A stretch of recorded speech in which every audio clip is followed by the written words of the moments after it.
Central Ohio is blessed to be home to so many amazing people whose generous spirit makes our community a special place to live.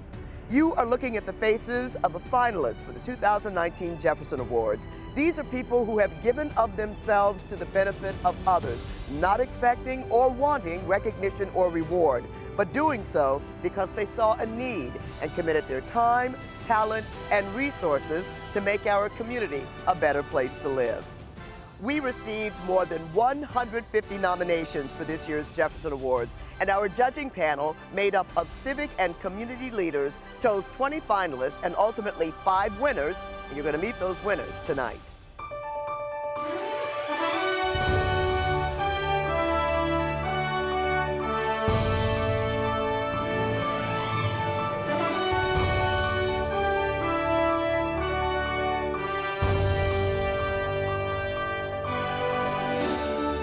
Welcome to 10 TV's presentation of the 2019 Jefferson Awards.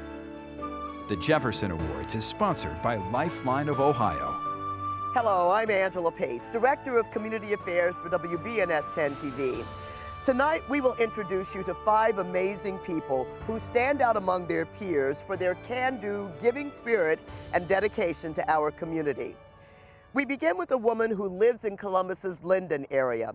She has turned her own childhood experience of lacking basic hygiene items into a crusade to make sure that no one, no matter how poor, has to go without the basics. I'm doing it from empathy, not sympathy, because I've been there. Thank you for helping me. You're welcome. You're a blessed woman. Thank God bless you.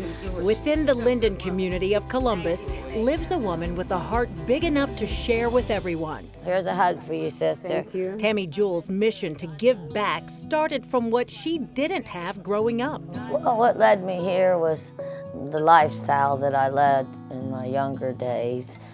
I was embarrassed, you know, maybe my pants were too short, maybe my hair was greasy, maybe I didn't have any toothpaste. You might cut school, that's what happened to me. I cut school, and so education and hygiene is dear to my heart. So I wanted to give the community what I was looking for. There you go. And I put you in their Levi hat, buddy. Now you're a designer. There you go. Guided by a higher power, she started God's Hygiene Help Center in 2011. Okay, next one. What began in her neighbor's garage has now evolved into Tammy serving clients from her front door. Welcome. Come on in. 2 rooms of her home are now dedicated to storing everyday essentials available for free to anyone who asks. There's laundry detergent and dishwashing liquid and razors so you can get a job. And with the need for help only growing, Tammy and her team have expanded God's Hygiene to a 2nd Linden location. We moved into the Douglas Center and we filled a closet, a giant closet, and Tuesday through Saturday, their staff runs it, and then 2 of our volunteers stock it and inventory it weekly. Literally, it's a blessing for the South Linden community, and it's definitely a blessing for the city of Columbus. Kids, especially teens, they want to be clean in a certain way. They can come here, get what they need, and it's been raising the attendance in a few schools around here. But her organization isn't just handing out free hygiene items.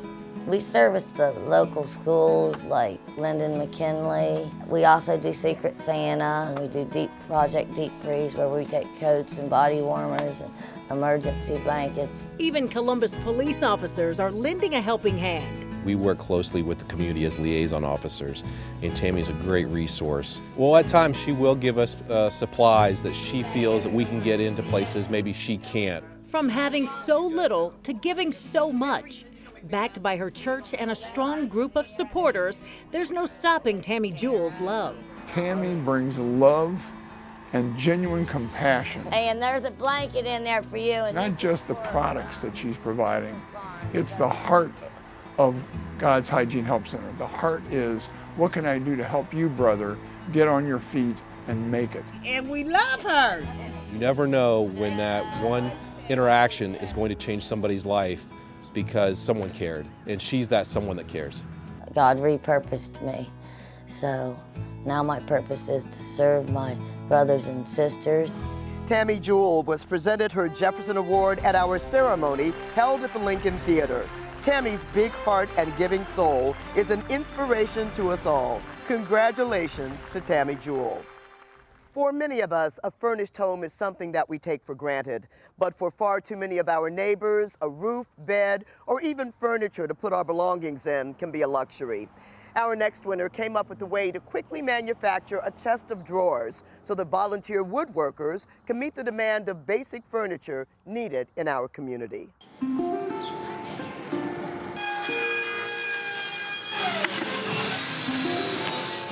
The community needs it. We see many families coming in here in need of furniture to support their homes. And it's a good feeling to be able to help. I'm Lou Gatch, and I build 4-drawer dressers for the Furniture Bank of Central Ohio for people in need. He was the one who really got the dresser design down for us. We were at that time only making 1 dresser a week, and we knew that that was not enough. And so Lou thought he could make that a little better for us. And I redesigned the case, the chest of drawers, to make it manufacturable. The way it was being done at that present time was very hand-and-mouth. Individual pieces were hand-fit, and it wasn't something that you could do on a production basis. Assembly time is about 8 to 10 minutes. By the end of the day, we can get up to 25 to 30 cases in one 6-hour shift, really. So from the 1 a week, we're up to 40 a week with the two days involved. What he's done has been unbelievable. I mean, since Lou started, we've made over 12,000 dressers that are out there in the community right now in folks' homes. And we're with kids, with families, giving them an opportunity in their bedroom to actually have their clothing stored and put up. It's pretty cool. You see the sign back there? Last 2 weeks ago, we had 12,000 dressers. 12,000. 48,000 drawers. I mean, you know, you think about numbers, it's quite amazing. And it's all volunteer. They are doing this out of the goodness of their heart, and those acts of kindness make such a difference for the families we serve, and it's very inspirational for us as a team, as a staff as well. If they have to come in here to get support, they're in trouble. And hopefully they get out of that need of support from the community and be on their own. And they're gone as fast as we can make them. And we continue to make them. And Lou is kind of the glue that holds it all together. And so we're so appreciative. I mean, Lou is making sure all the jigs are working, that all the machines are sharpened and ready to go. And so if anything breaks down, Lou's Mr. Fix-It. He's the first one there to help us fix the saw or fix the router. And he just takes a tremendous sense of pride in his work, and it shows. Congratulations to Lou Gatch, winner of a 2019 Jefferson Award. Lou has used his talent and ingenuity to fill a great need in our community. Coming up, we'll meet a man who has devoted his entire life to serving the neighbors of his lifelong home.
Welcome back to the 2019 Jefferson Awards special.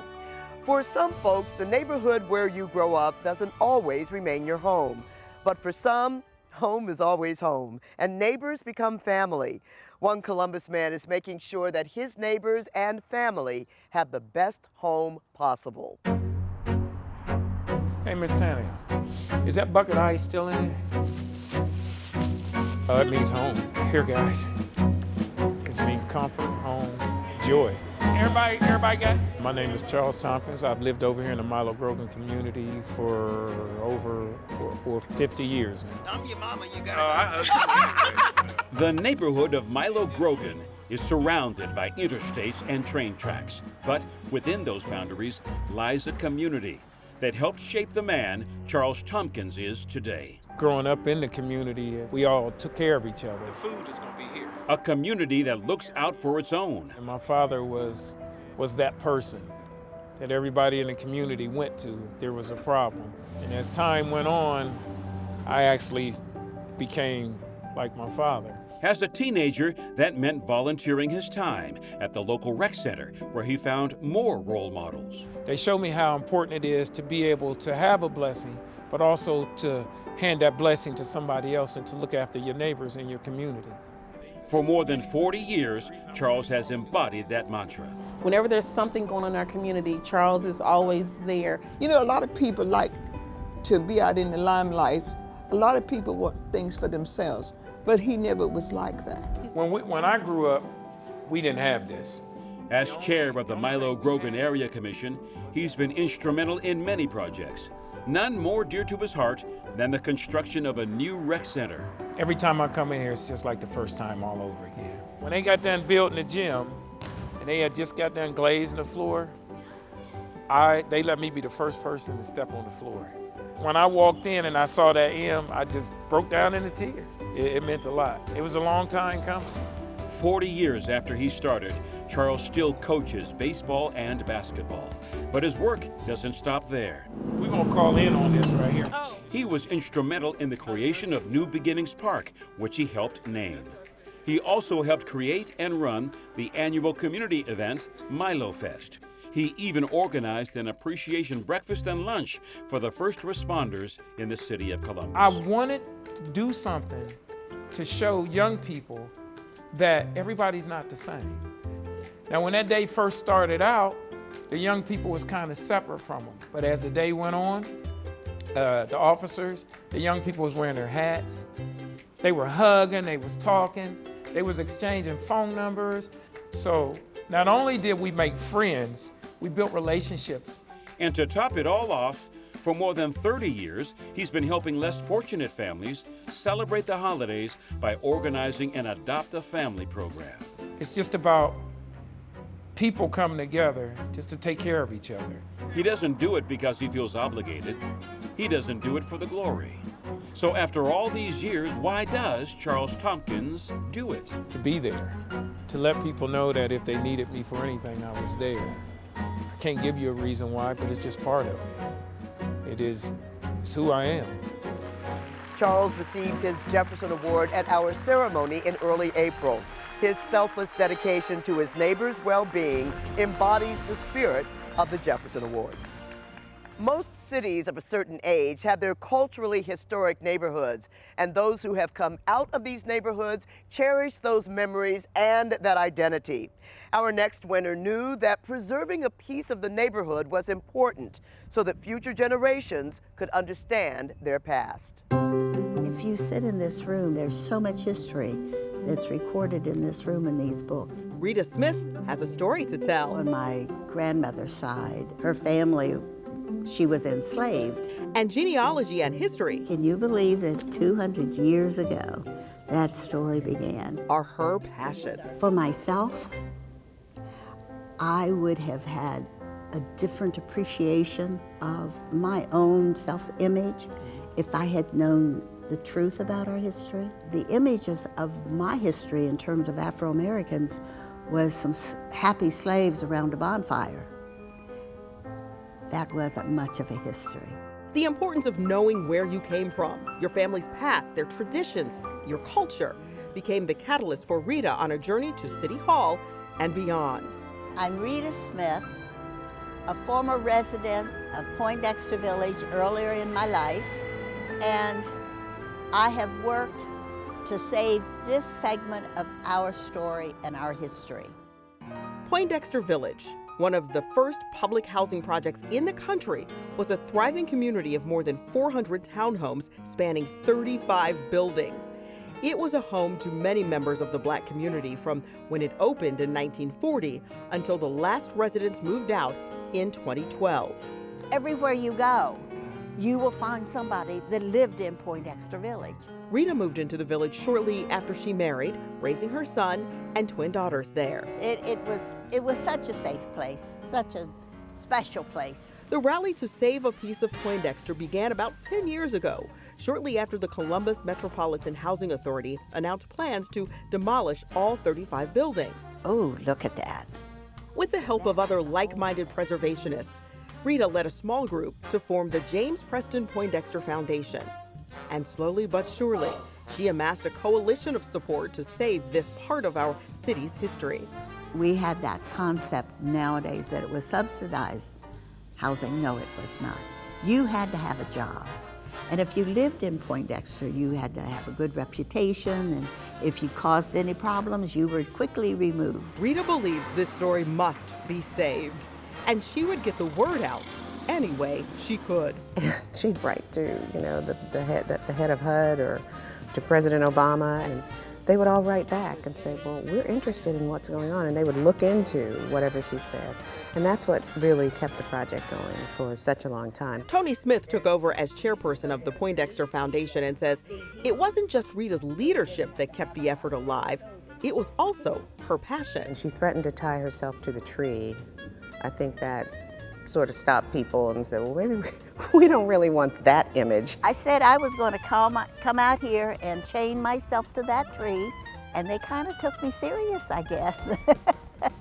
And it was at that meeting that Rita made her stand and really moved one of the board members of CMHA to tears. After being a resident in Poindexter, I look at the tree, and you know that that tree cannot survive without its root system. And our children need to know their roots and their stories. Rita feels like saving this part of our history is also owed to James Poindexter, the 19th century abolitionist, preacher, and politician that the village was named after. The savings of these two buildings, I think, will celebrate him in another way, in a new way. While 33 of the 35 buildings are no more, the two remaining will be here to help tell the stories of this part of our history. It was a symbol of hope when it was dedicated by President Roosevelt in 1940, and it's a symbol of hope again. For her determination, perseverance, and leadership in preserving part of our city's past, Rita Smith accepted her Jefferson Award at our ceremony in April. Congratulations. Coming up, this Columbus man is a beacon of light and hope for those who are experiencing the unimaginable. We'll be right back.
Welcome back to our 2019 Jefferson Award special. Losing a loved one can be traumatic, life-altering. When that loss comes as a result of suicide, it can leave loved ones with serious questions, feeling helpless, doubting their faith. In that darkest hour, our next Jefferson Award winner gives of himself, volunteering his time to counsel and support those left behind in great despair. Tom, what did you do when that happened? Can you tell me what helped you get through that time? Sometimes, in the darkest of times, the only thing that can help is a light. For decades, one Columbus man has tried to make the world brighter for others by working to prevent the loss of life. My name is Glenn Stevenson, and I'm a volunteer with Franklin County LOS, which is local outreach to suicide survivors. Our mission is to reach out to those bereaved by suicide and to empower them to survive. This is Suicide Prevention Services. Can I help you? A ray of sun during cloudy skies, Glenn previously served as a lifeline for people calling the Suicide Prevention Hotline. A coworker encouraged me to get involved with that, and I remember it took them about a year to encourage me. I'm like, I'm not the person for this. And 19 years later, I'm like, wow, this is a big part of my life. To those who know him, like Sarah Price, she says Glenn has always been a caring, compassionate spirit. Sarah is volunteer coordinator for Franklin County LOS. You can see it in everything he does with everybody he interacts with. But it was an early event in his life that revealed his path. I lost my grandmother to suicide. I was in high school, and I still remember the day that I got the call. It's been 40 years. I'm still impacted by that suicide. I was fortunate to have good support in my life. I just received such non-judgmental, supportive words, and that carries me to this day, and that's something that I want to give back to other people. That experience, coupled with a young friend's suicide attempt later in life, sparked his fire to help others. And I do like to encourage each of you to make sure you do follow up with your primary care physician. Now volunteering at Franklin County LOS, Glenn does anything he can to help others. He's a support group facilitator, serves in the companion program, and sits on the board of directors. Partnering with the Franklin County Coroner's Office, he's also among a group of volunteers who arrive and support those impacted by a suicide loss. By being able to respond to a scene, we're able to help someone as quickly as possible to let them know that they are not alone, they're not isolated. It's an honor to be able to be with someone in their worst possible moment and just say, I'm here, I'm also a survivor, and we'll do what we can to support you. You're going into a very sacred place with people in one of the worst times of their lives. And Glenn is able to help bring a very calm and comforting presence, not just to the survivors, but to me as a team member. Like a lighthouse guiding ships to shore, Glenn has helped countless people through their journey out of darkness. And he says as long as he can, he'll continue to serve as that beacon of hope and a light to those in need. I have people in my life who I've never met, but I know their life story, and it's a beautiful life story because it's not about how a person died, it's how they lived. And that's an incredible gift that I can't even express. It's a reward, but I know there's a great price that goes with that reward.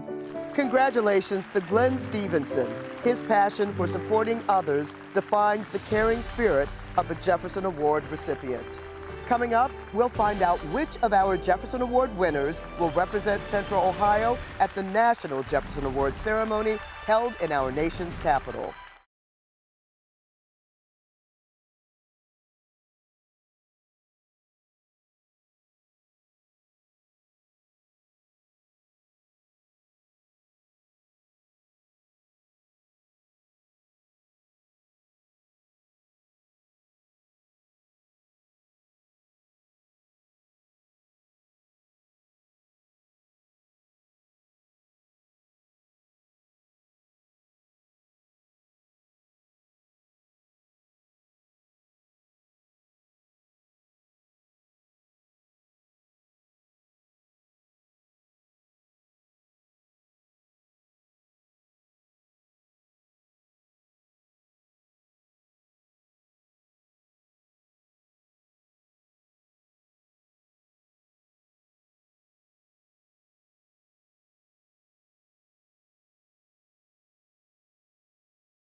The 2019 Jefferson Awards ceremony was held in early April at the historic Lincoln Theater, and the event provided a way to say thank you to the nominees and winners for the work that they do.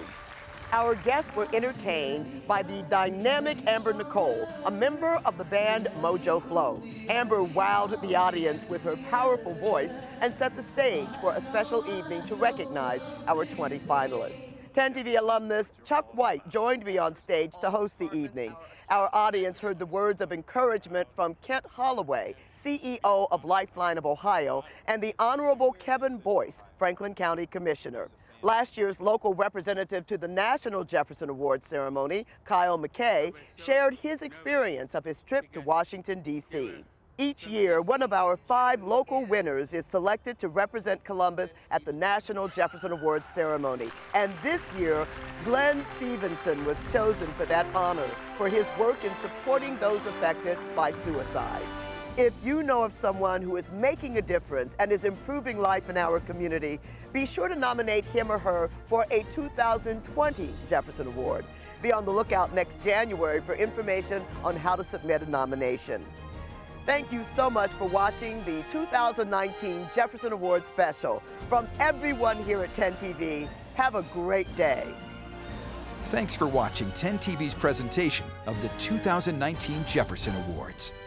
The Jefferson Awards is sponsored by Lifeline of Ohio.